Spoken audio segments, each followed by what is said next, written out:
तो भाई साहब, जंतर मंतर के प्रोटेस्ट के दौरान भाजपा सरकार में डर का माहौल तो है। बताता हूँ कैसे। 12 साल के राज में पहली बार भाजपा सरकार में डर का माहौल है। कॉकरोचों के प्रदर्शन ने सरकार को ऐसा हिलाया है कि E20 को लेकर होने वाले प्रदर्शन से पहले ही पेट्रोलियम मंत्री ने प्रदर्शनकारियों को मिलने के लिए बुला लिया, उनकी बातें सुनी, ताकि सड़क पर प्रदर्शन से लोग एकजुट ना हो पाए। दरअसल धर्मेंद्र प्रधान के बाद अब नितिन गडकरी का नंबर लगाने की बात लोग कर रहे थे। इसी को लेकर E20 के खिलाफ 31 जुलाई को दिल्ली में गाड़ी मार्च होने वाला था, जिसकी भनक लगते ही सरकार ने इस प्रदर्शन के ऑर्गेनाइजेशन से बात करना शुरू कर दी। इस हर तरफ प्रदर्शन से घिरी सरकार एक और इस्तीफा अफोर्ड नहीं कर सकती है, इसलिए हरदीप सिंह पुरी की टीम खुद प्रदर्शनकारियों को मिलने के लिए बुला लेती है। मुख्य रूप से E20 यानी कि 20% इथेनॉल ब्लेंडेड पेट्रोल की नीति के विरोध और आने वाले गाड़ी मार्च को देखते हुए ये बैठक हुई है। तेहसीन पूनावाला की टीम E20 नीति के खिलाफ काफी एक्टिव है। वो 31 जुलाई को दिल्ली में गाड़ी मार्च, गांधी मार्च निकालने वाले थे, जो कि इंडिया गेट से शुरू होकर नितिन गडकरी और हरदीप सिंह पुरी की आवास कार्यालयों के पास से गुजरता और संसद मार्ग तक जाता। लगातार नितिन गडकरी के इस्तीफे और हरदीप सिंह पुरी के इस्तीफे की मांग की जा रही थी। इसमें उनके मुख्य मांग यह है कि E20 को अनिवार्य ना किया जाए, लोगों को E0 यानी कि शुद्ध पेट्रोल और कम एथेनॉल वाला ऑप्शन चुनने की आजादी मिले। इसके अलावा E20 पर 20% छूट दी जाए, कीमत लगभग 78 रुपए प्रति लीटर के आसपास लाई जाए, क्योंकि इथेनॉल मिलाने से माइलेज घट रहा है। उन्होंने गडकरी और पुरी पर तीखे हमले भी किए थे।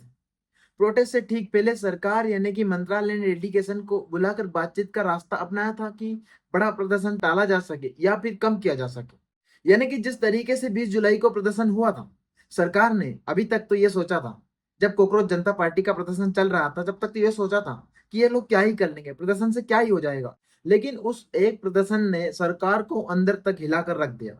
इतनी बुरी तरह से सरकार की सजियत की है कि सरकार एक एक प्रदर्शन से डर रही है और कोशिश कर रही है कि कहीं लोग सड़कों पर ना आ जाए, बस इसीलिए।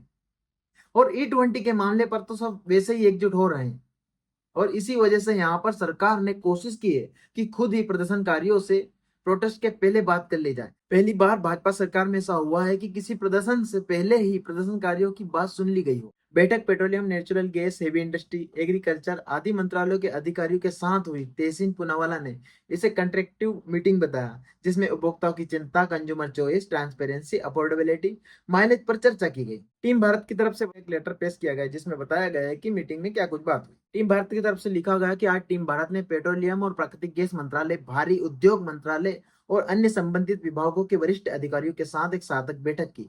इस बैठक में E20 इथेनॉल ब्लेंडिंग पॉलिसी को लागू करने और देश भर के नागरिकों द्वारा उठाए जा रहे मुद्दों पर चर्चा की गई। बैठक के दौरान टीम भारत ने सरकार के सामने उपभोक्ता की पसंद, पारदर्शिता, किफायतीपन, वाहन की अनुकूल दहन यानी कंपैटिबिलिटी और E20 पॉलिसी की मौजूदा कार्यान्वयन से प्रभावित वाहन मालिकों के व्यवहारिक चिंताओं को रखा है। हमने अपने सुझाव और मांगे भी प्रस्तुत की है, ताकि यह सुनिश्चित किया जा सके कि पॉलिसी को निष्पक्ष, पारदर्शी और उपभोक्ता केंद्रित तरीके से लागू किया जा सके। आज की बैठक को एक जारी बातचीत के पहले कदम के रूप में देखा जाना चाहिए, न कि इसके समापन के रूप में। टीम भारत सभी हितधारकों के साथ रचनात्मक रूप से जुड़ना जारी रखेगी और साथ ही नागरिकों के हितों का स्वतंत्र रूप से प्रतिनिधित्व करने के लिए प्रतिबद्ध भी रहेगी।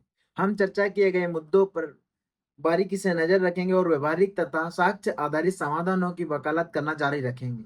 टीम भारत की तरफ से ये लिखा गया है। कहने का मतलब यह है कि टीम भारत लगातार अब सरकार से इस पूरे मामले पर बातचीत करेगी, ताकि E20 फ्यूल को लेकर जो लोगों की परेशानियां चल रही है, इसके बारे में सरकार को समझ रहे और सरकार को यह मालूम रहे कि लोग काफी ज्यादा आक्रोशित हैं, इस पूरे मामले को लेकर काफी ज्यादा नाराज है, और वो चाहते हैं कि उनकी गाड़ियों को तो कम से कम छोड़ दिया जाए। और अगर ऐसा नहीं किया गया तो लोग सड़क पर फिर से आ जाएंगे, और ये सड़क पर आना सरकार अफोर्ड नहीं कर पाएगी।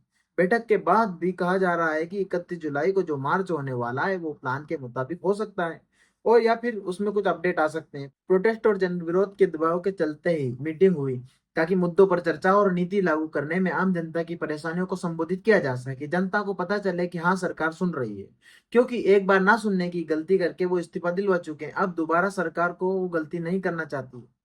सरकार को भी समझ में आ रहा है कि हम जनता को नजरअंदाज करेंगे, और इस तरह के मुद्दों में, जैसे कि पेपर लीक का मुद्दा, ये मुद्दा ऐसा था जिसमें ना किसी जाति का मकसद ना किसी धर्म का मतलब, बात सिर्फ और सिर्फ मुद्दे की थी। हर किसी के घर में आज के वक्त में एक बाइक जरूर है, और सबकी बाइक अगर खराब होने लगी तो जाहिर सी बात है लोग परेशान होंगे। एक ही बात वो कह रहे हैं कि भाई, अगर पेट्रोल वो नहीं चाहता है कि उसकी गाड़ी में E20 फ्यूल पड़े, ऐसा कहा जा रहा है कि 2023 के पहले की जो गाड़ियां है उनमें अगर E20 फुल पड़ता है तो उसके माइलेज को दिक्कत आ सकती है, उसके फ्यूल में कुछ प्रॉब्लम हो सकती है, बहुत तरह की जो है खराबी उसमें हो सकती है। और इस बीच में अगर जबरदस्ती सरकार अगर सबकी गाड़ी में E20 फ्यूल डलवाने लगेगी तो उनकी गाड़ियां खराब होने लगेगी, लोग परेशान होंगे और इसी परेशानी को वो नहीं चाहते।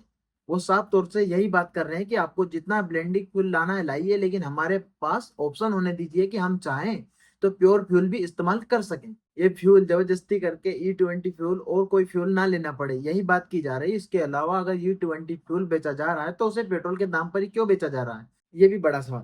क्योंकि वो तो ब्लेंडिंग फ्यूल है, उससे वैसे ही माइलेज कम हो रहा है, लोग उसके लिए एक्स्ट्रा पैसे भला क्यों दें? तो फिर आदमी क्यों उसे खरीदे अगर सस्ता नहीं है तो?